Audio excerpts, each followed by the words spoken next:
Hello hi అండి అందరికీ నమస్తే welcome back to my channel Navaneetha Telugu vlogs 143. ఆదివారం అనగానే నాకు ఫస్ట్ ఒకటే గుర్తొస్తుందండి. ఆదివారం ఆడవాళ్ళకి సెలవిస్తే ఎంత బాగుండు అని. కానీ అదేంటో హాలిడే అనేది పేరుకే ఇస్తారు కానీ వంటింటికి అయితే కాదు కదా.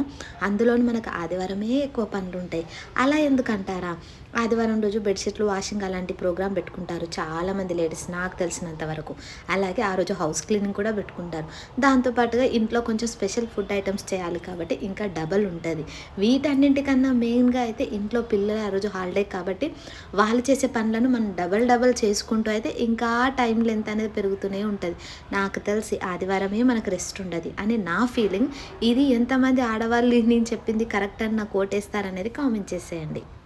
ఈ వీడియో వచ్చేసి అమ్మమ్మ వాళ్ళు వచ్చినప్పటిదన్నమాట. సో సండే టైంది. సండే రోజు నేను ఇంత అరుస్తూ చేయడానికి రీజన్ ఏంటంటే మా కన్నగాడు ఆల్రెడీ అక్కడ బ్రషింగ్ చేసుకుంటూ వాటర్ పారపోసాడన్నమాట. ఇంకేముంది దానికోసం అరుస్తూ అయితే అప్పుడే సరుకులు వస్తాయి, సరుకులన్నీ సదిరేసుకుంటున్నాను. మేమంటూ ఇంతకుముందు నా ప్రెగ్నెన్సీ బిఫోర్ వెళ్ళి షాప్కి వెళ్ళి అన్నీ తెచ్చుకునే వాళ్ళం. అంటే మా కాలనీలోనే కిరాణా స్టోర్ పెద్దది ఉంటుంది. ఇప్పుడు ఏం చేస్తున్నామంటే మా బావ టైంకి ఉండడు ఇంకా. సో లిస్ట్ మొత్తం మా బావకి పెట్టేస్తా. మా బావ అన్నకి కాల్ చేసి కిరాణా స్టోర్ అన్నకి కాల్ చేసి చెప్పగానే అన్న కావాల్సిన సరుకులన్నీ తీసుకొచ్చి ఇంటి దగ్గర పెట్టేసి వెళ్తాడు.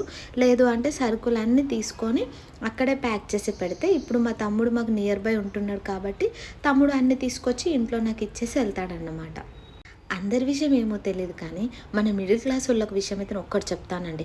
మనము ఎప్పటికప్పుడు ఈరోజు షుగర్ అయిపోయింది కదా, ఇంక ఈరోజు తెచ్చుకుందాంలే, ఈరోజు ఎలాగో పావు కిలో ఉంది కదా రేపు తీసుకొచ్చుకుందాంలే అని కొంతమంది మైండ్ సెట్ ఉంటుంది. నేను అందరి విషయం అనను, కొంతమంది మైండ్ సెట్ ఉంటుంది. కానీ ఒక మిడిల్ క్లాస్ హౌస్ వైఫ్గా నేను పాటించే కొన్ని పొదుపు విషయాలు మీతో షేర్ చేసుకుంటాను. మీకు నచ్చితే కనుక ఫాలో అవ్వండి, అంతేగాని తిట్టుకోకండి ఈమె ఇంత పిసినారా అని. పెళ్ళి కాకన్నా ముందు మనం ఎంత రాయల్గా బతికామన్నది ఇంపార్టెంట్ కాదు. పెళ్ళయ్యాక మన హస్బెండ్ ఖర్చుని పొదుపు చేస్తూ ఎంత మనం అదుపులో ఉండి ఎంతో కొంత వెనకేసాము మన హస్బెండ్కి తెలిసినా తెలియకపోయినా ఆ డబ్బులను సేవ్ చేస్తూ ఇంట్లోకి కావాల్సిన సరుకులు కూడా మనము అందుబాటులో ఉండేలాగా మనీని సేవ్ చేయడం బెటర్ అనేది నా ఫీలింగ్. ఒకేసారి లిస్ట్ మొత్తం రాసి పెడతాను. అంటే ఒకేసారి కేజీ అలా తీసుకున్నాం అనుకోండి, అది 1 మంత్ అయినా అయి ఉండొచ్చు, 2 మంత్స్ అయినా అయి ఉండొచ్చు, 15 డేస్ అయినా అయి ఉండొచ్చు. కానీ ఒకేసారి అయిపోతాయి కాబట్టి మనం ఒకేసారి తీసుకురావచ్చు. అది ఇంట్లో ఏ సరుకులు అయినా సరే, ఇంట్లో పోపు దినుసుల దగ్గర నుండి మనం స్నానం చేసే సోపు వరకు అయినా సరే, అప్పుడు మనకు ఎటువంటి ఇబ్బంది ఉండదు. ఒకేసారి బడ్జెట్ అనేది మనం అనుకున్న లెక్క ప్రకారం ఈ మంత్ 3000 అయింది సరుకులకు అనుకోండి, నెక్స్ట్ మంత్ 25 ఆర్ 35 అంతే అవుతుంది తప్ప అంతకు మించి మోర్ దెన్ 1000 ఎక్స్ట్రా అయితే అవ్వదు అనేది నా ఫీలింగ్. ఇంకా సెకండ్ థింగ్ వచ్చేసి సండే మనం చాలామంది మిడిల్ క్లాస్లో కొంతమంది గురించి చెప్తున్నా, అందరి గురించి మరీ కాదు, ముందే చెప్తున్నాను. కొంతమంది ఏం చేస్తారంటే మనం మిడిల్ క్లాస్ వాళ్ళం అయితే ఏంటి మనం మంచిగా తినొద్దా రాయల్గా బ్రతకద్దా అన్న ఊహతోని ఎక్కువ ఫ్రైలు చేసుకుంటూ ఉంటారు. ఎంత ఫ్రైలు చేసినా కూడా మనము 2 పూటలకు వచ్చేటట్టు చేస్తే బెటర్. లేదు ఒకవేళ మార్నింగ్ మనం ఏదో ఒక టిఫిన్ అయితే కంపల్సరీగా చేసుకుంటాము. ఉన్న వాళ్ళైనా లేని వాళ్ళైనా అప్పర్ మిడిల్ క్లాస్ అయినా లోవర్ మిడిల్ క్లాస్ అయినా కంపల్సరీగా మార్నింగ్ టైం అయితే బ్రేక్ఫాస్ట్ మనం చేసుకోవాల్సిందే. అప్పుడు మన బడ్జెట్ ఎలా ఉండాలంటే మార్నింగ్ ఏదో ఒక టిఫిన్ చేస్తాం కాబట్టి మోస్ట్లీ 1 o'clock వరకు అయితే మనం లంచ్ తినకుండా అయితే ఉంటాం కదా. లంచ్ టైంకి నైట్ డిన్నర్కి అయ్యేలాగా కర్రీ ప్రిపేర్ చేస్తే బెటర్ అనేది నా ఫీలింగ్.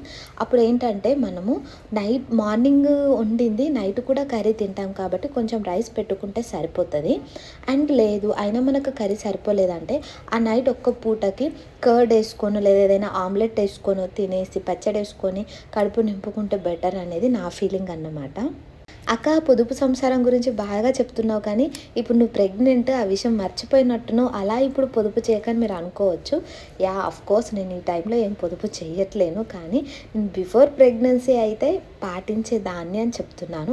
అఫ్కోర్స్ ఇప్పుడైనా సరే ఆ టైంకి ఇంకా నా ఒక్కదానికి ఇప్పుడు మా బావకు సరిపడా కర్రీ ఉంది, మా కన్నగారికి సరిపడా వాళ్ళిద్దరికి కర్రీ సరిపోతుంది అంటే నేను కర్డ్ వేసుకొని అయినా సరే తిని అడ్జస్ట్ అవుతాను. నా ఒక్కదాని కోసం మళ్ళీ ఎందుకులే వండడం అనేసి అయితే ఆ మైండ్ సెట్తోనే ఆలోచిస్తాను. ఇవి అన్నీ చిన్న చిన్న థింగ్సే అక్క మాకు తెలియవా అని అనుకోకండి. చాలామందికి తెలుసుంటుంది, కొంతమంది పాటించుంటారు, కొంతమంది ఎందుకులే వీటిని కూడా పాటించడం అవసరమా, మనం ఎంత కష్టపడేది మన కడుపు కోసమే కదా అనుకునే వాళ్ళు కూడా ఉంటారు. నేను అలా అని కడుపు నిండా తినొద్దు అని అనట్లేను. టైంకి కర్రీ టైం అలా అయిపోయినా ఒక్కరి కోసం ఎందుకులే వండడం అని ఏదో ఒకటి అడ్జస్ట్ చేసుకుంటే బెటర్ అనేది నా ఫీలింగ్. ఇంకొకటి మనం కంపల్సరీగా మార్నింగ్ బ్రేక్ఫాస్ట్లో అంటే ఇడ్లీ, పూరి, దోశ, వడ అని చెప్పేసి, బోండం అని చెప్పేసి different type of hotel style బ్రేక్ఫాస్టులు చేసుకోవాలన్నా కూడా కష్టమే. ఎందుకనంటే ఇంటికి ఎవరైనా రిలేటివ్స్ వచ్చినప్పుడు లేదంటే సండే టైం పక్కా ఏదైనా స్పెషల్గా అంటే లైక్ పూరి కానీ బోండా కానీ ప్రిపేర్ చేస్తాం బ్రేక్ఫాస్ట్. లేదు అనంటే మోస్ట్లీ మా ఇంట్లో ఇడ్లీ, దోశ 2 అయ్యాయి కదా. తర్వాత వచ్చేసి మామూలుగా సన్నరవ్వ, దొడ్డు రవ్వ, మేము అటుకులు అంటాము, మీరేమంటారో కామెంట్ చేయండి. లేదు అనంటే రాగి జావా, సంగటి, ఇలాంటి వాటిని అయితే నేను మార్నింగ్ టైంలో మోస్ట్లీ ప్రిఫర్ చేస్తాను. వీటి వల్ల ఏంటంటే మనకు టైం సేవ్ అవుతుంది, తొందరగా బ్రేక్ఫాస్ట్ ఫినిష్ అవుతుంది అండ్ హెల్తీ కూడా. ఆయిల్ ఫుడ్ని కూడా మనం మోస్ట్లీ అవాయిడ్ చేయడమే బెటర్ అనేది నా ఫీలింగ్. చెప్పడం మర్చిపోయాను. ఇక్కడ నేనైతే రైస్ వాటర్ అంటే కడిగిన వాటర్ ఉంటాయి కదా రైస్, ఆ వాటర్ని అయితే చెట్లకు పోస్తున్నాను. ఈ టిప్ నాకు బాగా వర్కౌట్ అయింది. ఎందుకనంటారా, ఈ టిప్ పాటించినప్పటి నుండి మొలకలు అనేవి తొందరగా అంటుకున్నాయి, చెట్లు ఎంత బాగా చిగురిస్తున్నాయో. నాకైతే వర్కౌట్ అయిందబ్బా. ఈ టిప్ మీలో ఎంతమందికి తెలుసు తెలియదు అనేది మనకైతే తెలీదు. నేను ఎప్పుడు మోస్ట్లీ మా అమ్మమ్మ మామయ్య చెప్పినదే పాటిస్తాను కాబట్టి ఒకసారి ట్రై చేద్దాంలే, పోయేదేముంది అని చెప్పేసి ట్రై చేశాను. బాగా వర్కౌట్ అయింది. ఇంకా అదే ఫాలో అవుతున్నాను. సో సండే కాబట్టి ఇంకా ఈరోజు కంపల్సరీగా చికెన్ అనేది ఉంటుంది కదా. మనం మిడిల్ క్లాస్ వాళ్ళం అంటే చికెనే తినాలా, మటన్ తినద్దా అని చెప్పేసి అనుకుంటుండొచ్చు. మన బడ్జెట్ను బట్టండి. ఈసారి అమౌంట్ మంచిగా ఉంది ఓకే అనుకుంటే మటన్ తెచ్చుకోవచ్చు, లేదు అనుకుంటే చికెన్ తీసుకోవచ్చు. కానీ ప్రతి ఒక్కరు చికెన్ అయితే మిస్ అవ్వకుండా అస్సలే ఉండరు. ఎందుకంటే సండే అంటేనే ఆ మాత్రం స్పెషల్ ఫుడ్ ఇంట్లో ఉండాలి కదా. అందులోనూ ఊరు నుండి అమ్మమ్మ వాళ్ళు వచ్చారు కాబట్టి మంచిగా అయితే చికెన్ కర్రీ ప్రిపేర్ చేసి బగారా రైస్ ప్రిపేర్ చేశాను. పుట్టింటి నుండి అమ్మమ్మ వాళ్ళు వచ్చినా, అమ్మ వాళ్ళు వచ్చినా, ఎవరు వచ్చినా కూడా, అందులోనూ నేను ప్రెగ్నెంట్గా ఉన్నా కాబట్టి మోస్ట్లీ పాపం నాతో పని చేయించొద్దనే అనుకుంటుంది. అమ్మమ్మే ఎర్లీగా లెగుస్తుంది. అదే మా ఇంటి దగ్గర 8 o'clock లెగుస్తుంది. కానీ నా దగ్గరకు వస్తే మట్టుకు పాపం 6 o'clock లెగిచి మా బెడ్రూమ్లోకి కొంచెం కూడా సౌండ్ వినిపించకుండా బోళ్ళు తోమేస్తుంది, ఇళ్ళన్నీ క్లీన్ చేసేస్తుంది. జస్ట్ కుకింగ్ ఒకటే నేను చేస్తాను. అది కూడా కట్టెలపై ఉంటే అమ్మమ్మ ఏం చక్క చేసేది, కానీ గ్యాస్ పొయ్యి మీద కదా తనకు రాక నేను చేయాల్సి వస్తుంది అంతే.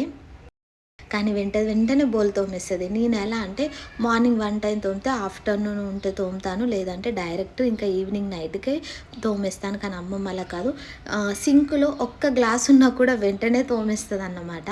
నాకు అప్పుడప్పుడు అనిపిస్తుంది, నాకు పిసినారి బుద్ధులు అన్నీ రావడానికి కారణం మా అమ్మమ్మే. సగం బుద్ధులన్నీ మా అమ్మమ్మవే అన్నమాట. మా అమ్మమ్మ మనీ పొదుపు చేయడంలో అయినా సరే, ఇంట్లో ఉన్నదాంతోనే అడ్జస్ట్ అవ్వడం అయినా సరే చాలా అంటే చాలా నేర్చుకోవచ్చు మా అమ్మమ్మ దగ్గర. కాకపోతే కొన్ని విషయాలు ఏంటి అని అంటే, మా అమ్మమ్మ మాట కొంచెం గడుసుగా ఉంటుంది. అది చాలామందికి నచ్చదు. అచ్చు గుద్దినట్టు మా అమ్మమ్మకు ప్రింట్ నేను. ఫైనలీ అయితే ఈ సండే వ్లాగ్ ఇలా ఫినిష్ అయిందన్నమాట.